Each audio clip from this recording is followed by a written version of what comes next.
Teton को palm Dior award से किया गया सम्मानित। सील हेनरी जोन्स को सर्वश्रेष्ठ अभिनेता और नॉर्वे की रेने फ्रिंसवे को सर्वश्रेष्ठ अभिनेत्री के पुरस्कार से नवाजा।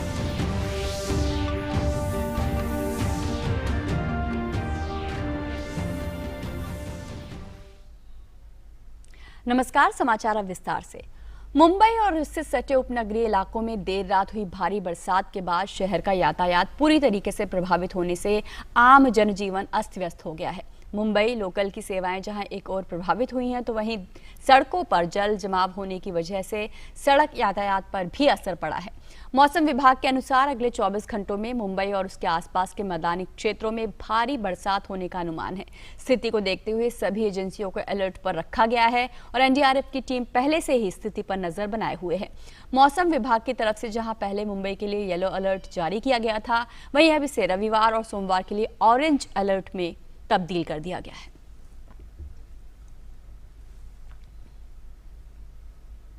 मुंबई में लगातार बरसात के चलते चेंबूर के वाशी नाका में भूस्खलन के कारण कुछ झुग्गियों पर दीवार गिरने से 17 लोगों की मौत हो गई है। 2 लोगों को उपचार के बाद अस्पताल से छुट्टी दे दी गई। एनडीआरएफ, बीएमसी और अग्निशमन कर्मी तलाश और बचाव अभियान में जुटे हैं।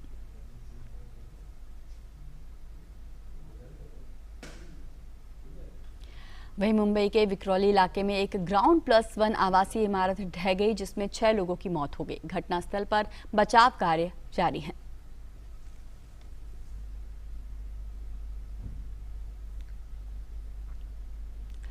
राष्ट्रपति रामनाथ कोविंद ने मुंबई में हुई घटना पर दुख जताया है। उन्होंने ट्वीट कर कहा है, मुंबई के चेंबूर और विक्रोली में भारी वर्षा के कारण हुए हादसों में कई लोगों के हताहत होने की खबर से अत्यंत दुख हुआ। शोक संतप्त परिवारों के प्रति मैं संवेदना व्यक्त करता हूं और राहत और बचाव कार्य में पूर्ण सफलता की कामना करता हूं।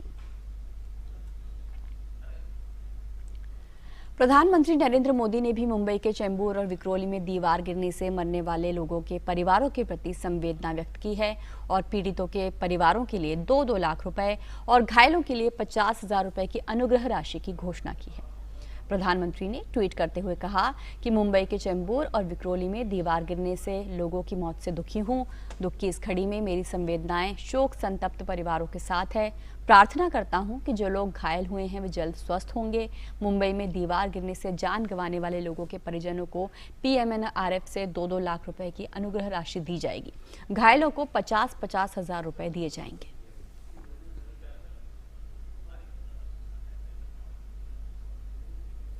केंद्रीय गृह मंत्री अमित शाह ने भी घटना पर शोक जताते हुए कहा है कि मुंबई के चेंबूर में हुए हादसे की हृदय विदारक सूचना से स्तब्ध हूं। इस हादसे में जिन लोगों ने अपनों को खोया है, उनकी इस अपूर्णीय क्षति पर गहरी संवेदनाएं व्यक्त करता हूं। ईश्वर शोक संतप्त परिवारों को ये दुख सहने की शक्ति प्रदान करे। प्रवर्तन निदेशालय को न्यूज पोर्टल न्यूज क्लिक के खिलाफ मनी लॉन्ड्रिंग के मामले की जांच में कुछ अहम सबूत मिले हैं। इस न्यूज पोर्टल और इसके प्रमोटर्स ने श्रीलंका क्यूबा मूल के एक कारोबारी नेविले रॉय सिंघम से एक करार किया था, जो शक के घेरे में है। न्यूज क्लिक को जो 38 करोड़ रुपए की बड़ी फंडिंग मिली है, उसका मुख्य स्रोत इसी कारोबारी को माना जा रहा है, जिसके संबंध चीन से हैं। हालांकि न्यूज क्लिक के अधिकारियों को लेकर ईडी की गिरफ्तारी पर अभी हाईकोर्ट ने रोक लगा रखी है। मामले की सुनवाई अब 29 जुलाई को है।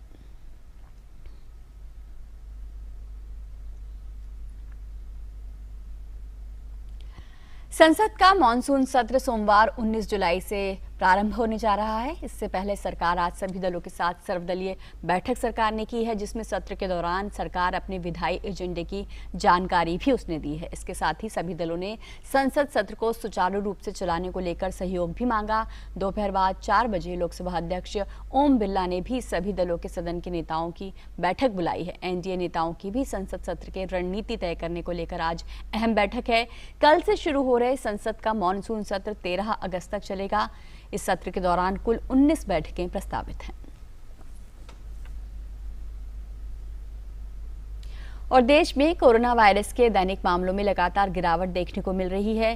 केंद्र सरकार और राज्य सरकार के समन्वित प्रयासों से आज देश भर में 41,157 नए मामले सामने आए हैं, लेकिन इस संक्रमण से धीरे धीरे छुटकारा भी मिल रहा है। स्वास्थ्य और परिवार कल्याण मंत्रालय के मुताबिक 42,004 मरीज उपचार करवाकर स्वस्थ हो चुके हैं। इसके बाद देश में रिकवरी रेट बढ़कर 97.31% हो गई है।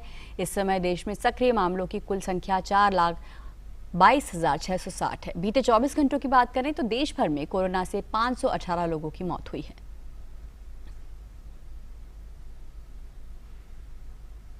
और भारत कोविड-19 के खिलाफ लड़ाई को मजबूत करने के लिए दुनिया का सबसे बड़ा टीकाकरण अभियान चला रहा है। देश में राष्ट्रव्यापी टीकाकरण अभियान के तहत 40 करोड़ 49 लाख से अधिक कोविड टीके लगाए जा चुके हैं। वहीं पिछले 24 घंटों में 51,01,000 से अधिक टीके लगाए गए। कोरोना के खिलाफ टीकाकरण अभियान तेजी से आगे बढ़ रहा है।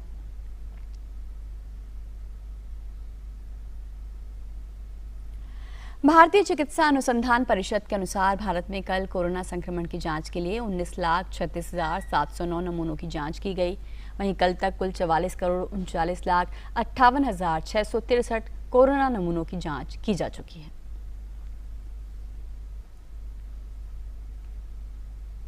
और उत्तर पूर्व राज्य मणिपुर में आज से 10 दिनों का पूर्ण कर्फ्यू लागू हो गया है। राज्य सरकार ने शुक्रवार को इसकी घोषणा की थी। कर्फ्यू के दौरान आवश्यक सेवाओं को छोड़कर सभी संस्थान बंद रहेंगे। टीकाकरण और कोरोना जांच के अलावा लोगों को घरों से बाहर निकलने की अनुमति नहीं होगी। इससे पहले राज्य सरकार ने सभी जिलों में नाइट कर्फ्यू का समय बढ़ाकर शाम 7 बजे से सुबह 5 बजे कर दिया है।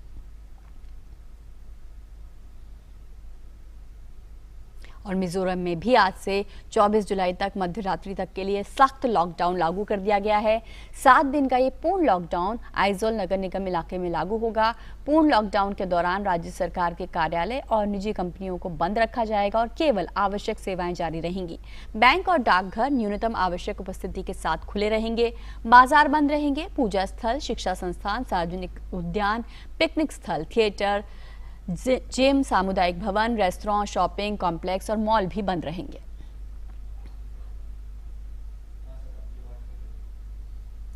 केरल सरकार ने बकरीद के मद्देनजर साप्ताहिक लॉकडाउन में 3 दिनों तक छूट देने का फैसला किया है। 18, 19 और 20 जुलाई को लॉकडाउन से आम लोगों को छूट मिलेगी। ए, बी और सी श्रेणियों में आवश्यक सामान बेचने वाली दुकानों के अलावा कपड़े की दुकानें, जूते की दुकानें, इलेक्ट्रॉनिक्स की दुकानें, फैंसी दुकानें और आभूषण की दुकानें रात 8 बजे तक खोलने की अनुमति दी गई है।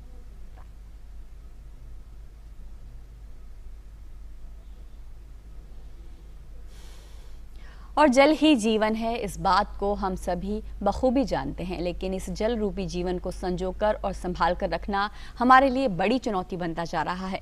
बारिश के पानी का साल भर इस्तेमाल किया जा सके, इसके लिए गुजरात के राष्ट्रीय रक्षा विश्वविद्यालय में अनोखे प्रयास किए जा रहे हैं। देखिए खास रिपोर्ट।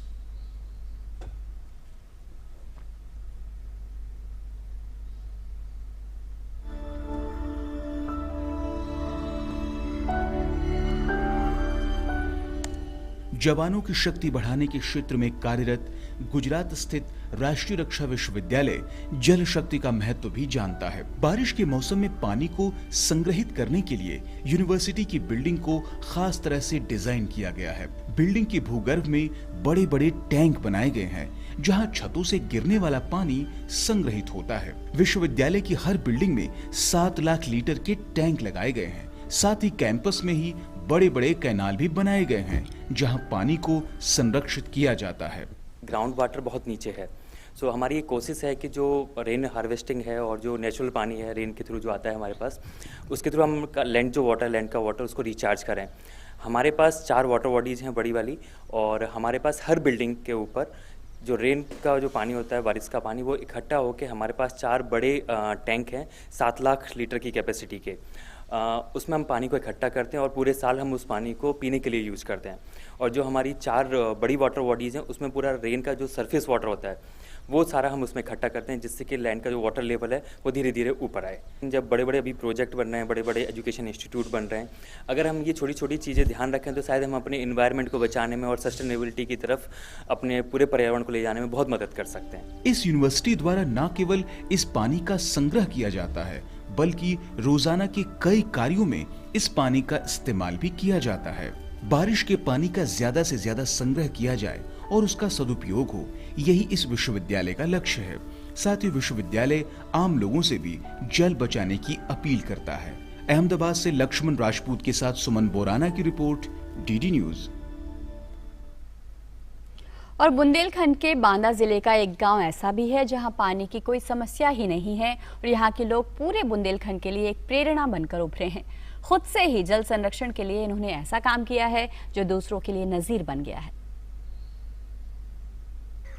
जलग्राम नाम से जाने जाने वाले इस गांव का नाम जखनी है, जो बांदा जिले के महुआ ब्लॉक के अंतर्गत आता है। शहर से लगभग 22 किलोमीटर दूर इस गांव में पानी ही पानी है। जखनी गांव में सभी कुएं तालाबों में पानी है। साथ ही गांव में कोई ऐसा हैंडपंप नहीं है जहां पानी ना आता हो।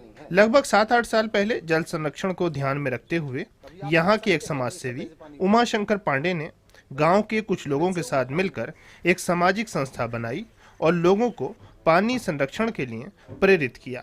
बारिश के पानी व गांव के घरों से निकलने वाले और हैंडपंपों से नालियों में बहने वाले पानी को बर्बाद न किया जाए, इसके लिए उन्होंने इस पानी को खेतों की तरफ मोड़ दिया। इससे लोगों के खेतों में सब्जियों का उत्पादन हुआ और आज यहाँ के लोग सब्जियों का उत्पादन करके पैसे भी कमा रहे हैं। जल संरक्षण का प्रयास सामूहिक प्रयास है।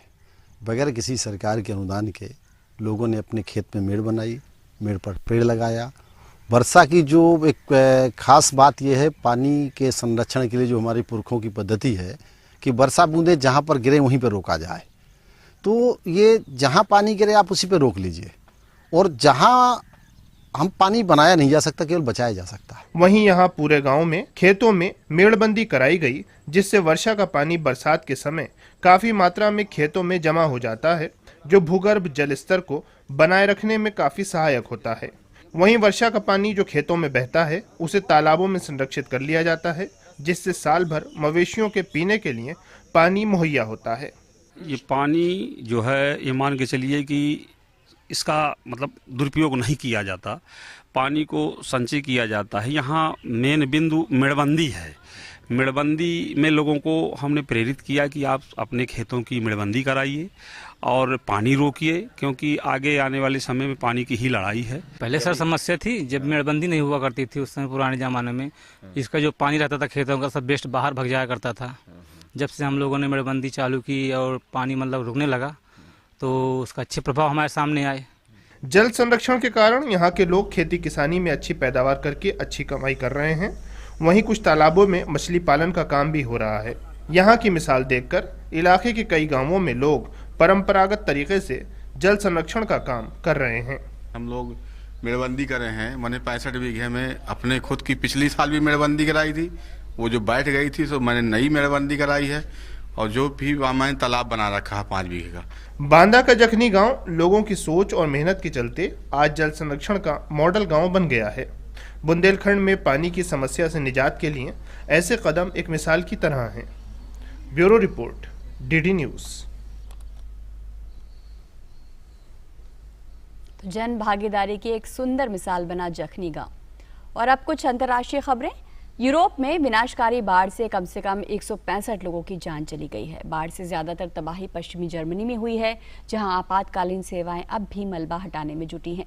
पड़ोसी देश बेल्जियम में सरकार ने 20 लोगों की मृत्यु की पुष्टि की है। बेल्जियम में 10 में से 4 प्रांतों में बचाव कार्य और लोगों को सुरक्षित निकालने के लिए सेना को लगाया गया है। स्विट्जरलैंड में रात भर भारी बरसात के बाद झीलें और नदियां उफान पर। और सीधे इस वक्त आपको लिए चलते हैं बीजेपी की प्रेस वार्ता में। पत्रकार बंधु मौजूद हैं, आप सभी को बहुत बहुत धन्यवाद। Thank you a great deal. आज का ये जो पत्रकार वार्ता है ये एक बहुत बड़ा खुलासा है। ये दिखाता है कि किस प्रकार हिंदुस्तान के अंदर एक सरगना है, हिंदुस्तान के अंदर एक ऐसा गैंग है जो कहीं ना कहीं भारतवर्ष को ही नीचा दिखाना चाहता है। भारतवर्ष द्वारा स्थापित किए हुए कीर्तिमानों को ये नीचा दिखाने की कोशिश कर रहा है।